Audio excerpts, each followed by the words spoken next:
Good morning, everybody. Welcome back for workout 2 this week.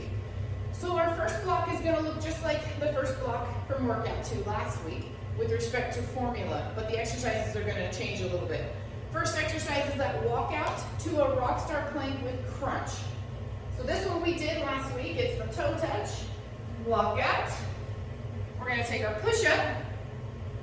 We're going to rock star plank so leg comes under, lift, and little crunch through the hip area. Back to center, walk back.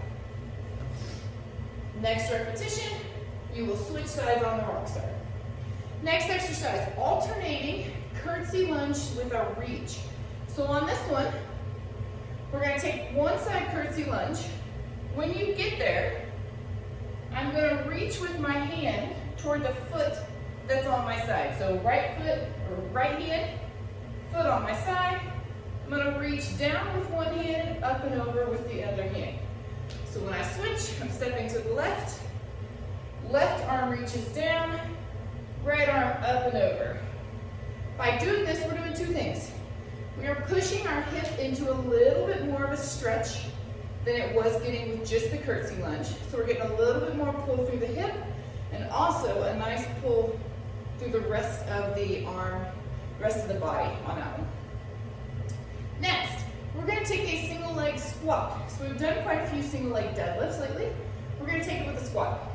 So this exercise, please notice, is split half time on the 60 seconds. We don't have a full 60 seconds of single leg squats on left and then on right. It's half and half, 30 seconds.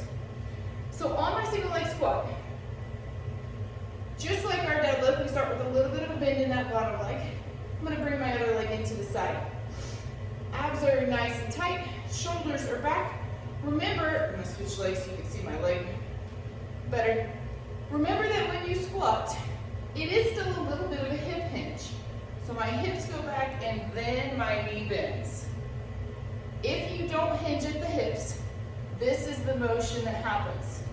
My weight shifts forward to my toes, and the brunt of my weight goes onto my patella and the front of my knee. Not a good place to be. Your knee will not be happy with that. So you want to focus on step one, hips come back, then I sit. By doing that, I positioned my knee somewhere between my toes and my shoelaces. That's where you want to be. The leg that's in the air, your free leg, can either come out in front for the repetition, or it can go back behind. Whichever feels better for you. You can try out both of them. If the balance is totally kicking your butt on this one, you can take whatever you use for arm circles, PVC pipe, a broomstick, anything like that, painter's pole, and hold on to it next to you as if you're holding on to one of the weighted bars we used to have in class. And that can kind of help you stabilize a little bit. Or fingertips on a wall, that'll work too. Just make sure that it's not doing all of your balance. You want to make that lower leg work a little bit. All right, so half left, half right. Then we're going to take it down with a pair of dumbbells. The dumbbells do not have to be heavy. Now that being said, I don't really want you using a pair of 3-pound dumbbells. Something in the 8 and up range would be good. We're not looking to add a huge amount of weight here. We're going to take it down. Step one of this exercise is going to be a hip bridge. Once you get to the hip bridge, you're going to stay in the hip bridge for the full 60 seconds. So arms are up, hips are up. So this is our starting point, and this position in the low body will not change. So hips stay up, glutes are tight. I'm going to take a chest fly first. Open, return, and then an overhead. And return. Fly, back up, overhead, back up. Now here's how to gauge your weight. You should have enough weight that at least by 45 seconds, you are feeling the musculature that you're working with. So aside from just the hamstring and glutes getting tired, you should feel the chest and the whole shoulder area getting tired as you go. But I don't want it to be so heavy that by 30 seconds, you're already ready to check out. So keep that in mind when you choose your weights. And then we'll finish this block down on the bottom with those L sit-ups. So feet are extended in front, toes are up toward the ceiling, and we are working from that stretch position, up nice and tall, reaching into that L, back to center, and back down. All right, next block. We've got power pikes to tiger and slow motion bicycle. Just like last week, except we're going to the tiger instead of the Everest. So remember on these, we've got our big pike, plank, tiger, plank. Make sure you hit that plank between. Pike, plank, tiger, plank. Then you're gonna flip it over for our slow motion bicycles. Remember on the slow motion, the really important part is the extension out of that straight leg. So reach, reach, reach on each one. Next block. Kneeling pointers left and right. These look the same as they always have.